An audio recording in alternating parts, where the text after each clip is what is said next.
آج کل زیادہ جو مریض ہیں وہ زیادہ تر ڈپریشن، انزائٹی، سٹریس، او سی ڈی کے زیادہ رغبت ہے۔ جی یہ جو نفسیات کی پرابلم ہے جی زیادہ ینگ میں پائی جاتی اب ہے۔ یہ سوچیں ہیں، لیکن عمل کیا ہوگا کہ ان سوچوں کے عمل میں وہ بار بار واش روم میں جائے گا اور جا کے شاور لے گا، ایک گھنٹہ 2 گھنٹے وہ نہاتا رہے گا، دن میں کئی مرتبہ وہ اپنے ہاتھ دھوتا رہے گا، اسے لگے گا میرے ہاتھ گندے ہیں۔ اسی طرح بہت ساری سوچیں ہو سکتی ہیں۔ مثال کے طور پہ مریض کو یہ لگتا ہے کہ جیسے دروازہ اس نے بند نہیں کیا، وہ بار بار جائے گا، دروازے دیکھے گا، ونڈوز دیکھے گا، کھڑکیاں دیکھے گا، پھر اسے لگتا ہے کہ چیزیں ہر وقت اپنی جگہ پہ، اسے چیزیں اپنی جگہ پہ پڑی ہیں، بٹ اسے سوچیں آ رہی ہیں کہ شاید وہ چیز میں نے اپنی جگہ پہ نہیں رکھی۔ اسے لگتا ہے کہ وہ کسی کام کا نہیں ہے، اس کی کوئی وقت نہیں ہے، وہ نا امید ہو جاتا ہے، مایوس ہو جاتا ہے، اسے محسوس ہوتا ہے کہ وہ زندگی میں کچھ بھی نہیں کر سکتا۔ اور پھر اس کے بعد ایک جو اس کا جو اس کی زیادہ حد علامت ہے وہ یہ کہ ان سب کی بنیاد پہ مریض خودکشی کی طرف چلا جاتا ہے۔ جو آج کل کہتے ہیں کہ فلاں مریض بائی پولر ہے، یہ کون سی بیماری ہے؟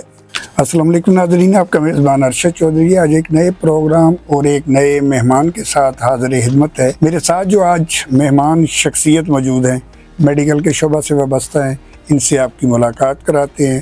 جناب محترمہ سائیکالوجسٹ ہیں ڈاکٹر انم ناز صاحب، ان سے آپ کی ملاقات کراتے ہیں، سائیکی کے حوالے سے ان سے بات ہوگی۔ السلام علیکم۔ وعلیکم السلام۔ کیسے مزاج ہیں؟ الحمدللہ۔ ڈاکٹر صاحب بہت زیادہ مشکور ہوں آپ کا، آپ آئی اپنے قیمتی ٹائم میں سے مجھے ٹائم دیا، آپ کی آمد کا بہت بہت شکریہ۔ بہت شکریہ، اور میں بھی بہت زیادہ شکریہ ادا کرتی ہوں آپ کا، ARP نیوز کا، کہ جنہوں نے ہمیں اس موضوع پہ بات کرنے کا موقع دیا کہ ہم اپنے شعبے سے متعلق کچھ بتا سکیں۔ بہت شکریہ، تھینک یو۔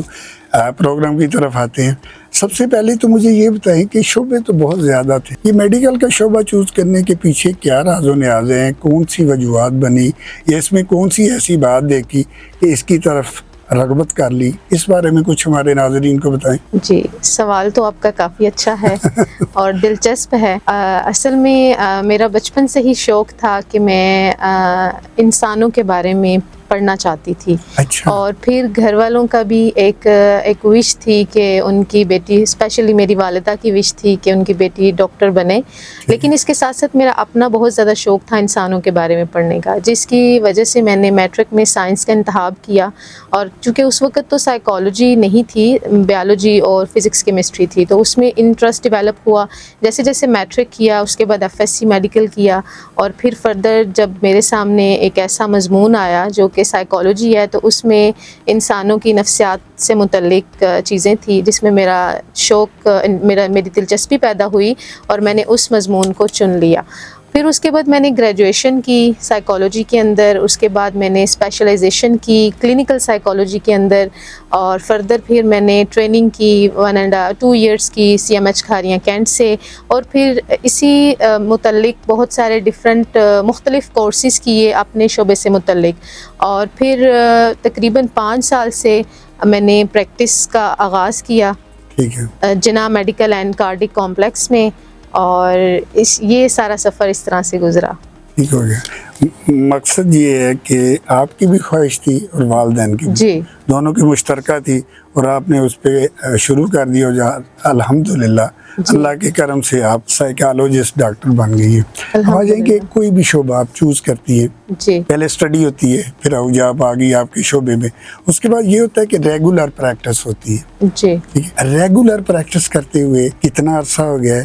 اور جناح کا تو آپ نے بتا دیا ہے، اس کے علاوہ کون سی ہاسپٹل میں بیٹھتی ہیں؟ اور ساتھ یہ بھی بتائیے گا کہ کیا کیا ٹائمنگ ہے آپ کی، تاکہ جو لوگ ہمارا پروگرام دیکھیں، اگر آپ سے رابطہ کرنا چاہے تو وہ یہ ہے کہ اس ٹائمنگ پہ آپ سے ملاقات کر سکیں۔ اس بارے میں بھی کچھ بتائیے گا۔ جی، ریگولر پریکٹس کرتے ہوئے مجھے تقریباً 5 سے 6 سال ہو چکے ہیں، الحمدللہ، اور آغاز میں نے جناح میڈیکل اینڈ کارڈک کمپلیکس سے ہی لیا تھا، اور ابھی تک مسلسل میں وہیں موجود ہوں۔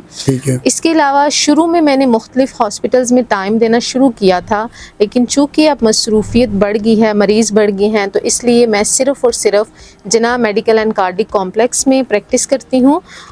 وہاں میری ٹائمنگز ہیں, ڈیز ہیں سوموار سے جمعہ, اور ٹائمنگز ہیں میری 12 سے 5 بجے تک. اس کے علاوہ میرا اپنا آن لائن کلینک ہے جس کو میں رات کو دیکھتی ہوں شام 7 سے 9 بجے کے درمیان. اس میں آن لائن پیشنٹس کو کنسلٹنسی دیتی ہوں, جس میں میرے پاس اوورسیز پیشنٹس ہوتے ہیں کہ ایک پیشنٹ آتا ہے, ایک مریض آتا ہے, اور پھر اس کے بعد اسے دوبارہ چاہیے, وہ آ نہیں سکتا تو وہ میرے ساتھ آن لائن کنسلٹ کرتا ہے. ان کی اپائنٹمنٹ سیٹل ہوتی ہے پہلے سے, تو ان کو دیکھتی ہوں رات میں. تو بیسیکلی یہ 2 چیزیں چل رہی ہیں, دن کی اور رات کی. ٹھیک ہے, اب تھوڑا میڈیکل کی طرف آ جاتے ہیں. جی ضرور. سب سے پہلے مجھے یہ بتائیں, سائیکالوجی اور سائیکیٹری میں فرق کیا ہے؟ اس بارے میں نا تھوڑا سا بہت سارے بندوں کو نا اس کا پتہ ہی نہیں ہے. جی. تو آپ آج آئی ہوئی ہیں, میں نے کہا اس حوالے سے ان دونوں کا تھوڑا نا جو ڈیفرنٹ ہے اس کے بارے میں نا ہمارے ناظرین کو بتائیے گا. ٹھیک ہے. سائیکالوجی اور سائیکیٹری بیسیکلی تو دونوں آپس میں ایک دوسرے سے جڑی ہوئی ایک ہی شعبہ ہے, 2 چیزیں ہیں جو آپس میں جڑی ہوئی ہیں.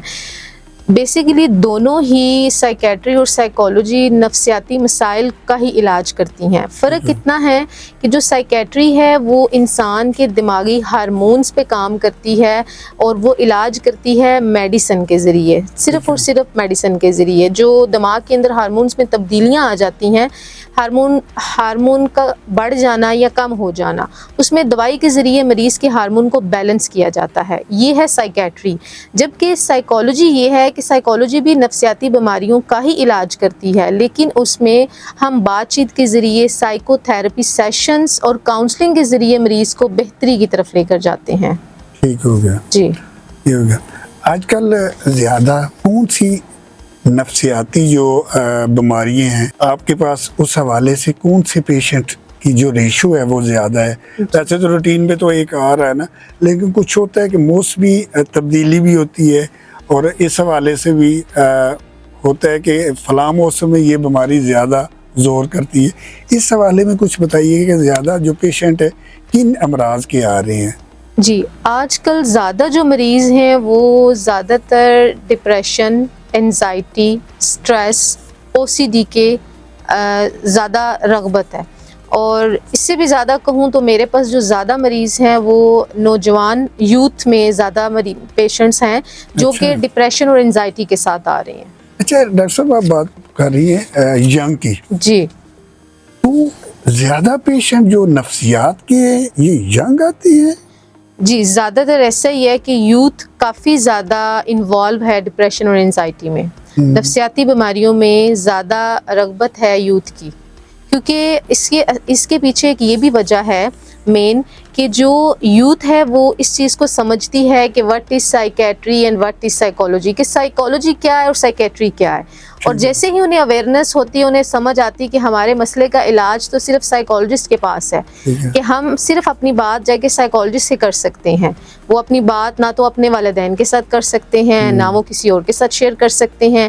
ان کو زیادہ اویئرنیس ہوتی ہے اس بات کی, اور وہ پھر سائیکالوجسٹ کے پاس آتے ہیں. یہ تو آپ نے بتا دیا کہ ان کو نالج ہوتا ہے. جی. دوسری طرف آ جائیں. جی. میرا کہنے کا جو مقصد تھا وہ یہ تھا, جی یہ جو نفسیات کی پرابلم ہے جی زیادہ ینگ میں پائی جاتی ہے. جی, زیادہ تر آج کل ینگ یوتھ میں زیادہ کے زیادہ کیسز, جو میرا پرسنلی ایکسپیرینس ہے, اگر میں بات کروں کہ میرا 5 سے 6 سال کا جو پریکٹس کا ایکسپیرینس ہے, اس میں نے یوتھ کو زیادہ ڈیل کیا ایز کمپیئر ٹو ایجڈ. وہ یہ ہے کہ جو ہماری آج کل کی یوتھ ہے وہ اسٹرگل نہیں کرنا چاہ رہی. وہ ان کی ایکسپیکٹیشنز ہائی ہیں کہ جیسے ہی ہم ڈگری لے کے یونیورسٹی سے نکلیں تو ایک کوئی آفس ہو جہاں ہماری کوئی اچھی سیلری ہو, AC لگا ہو وغیرہ وغیرہ. لیکن جب کہ ایسا ہے کہ ڈگری کے بعد بھی آپ کو بہت ساری سٹرگلز, محنتیں کرنی ہیں, انٹرنشپس کرنی ہے, پریکٹیکل کام کرنا ہے, تب آپ ایک لیول پہ پہنچ سکتے ہیں. لیکن ہماری یوتھ میں آج کل ایک یہ بھی مسئلہ ہے, ڈیو ٹو سوشل میڈیا, وہ دیکھ کے ان کے اندر ان کی ایکسپیکٹیشنز ہائی ہو چکی ہیں, جس کی وجہ سے وہ محنت کی طرف نہیں آ رہے. اور جب وہ محنت کی طرف نہیں آ رہے تو انہیں لگ رہا ہے کہ ہم کسی کام کے نہیں ہیں, اس ڈگری کے بعد ہماری کوئی وقت اور ویلیو نہیں ہے, اور پھر وہ ڈپریشن اور انزائٹی کی طرف جاتے ہیں. یہ مسئلہ سٹارٹ ہو. یہ بھی ایک مسئلہ جو میں پرسنلی اپنے مریضوں کے اندر دیکھ رہی ہوں. OCD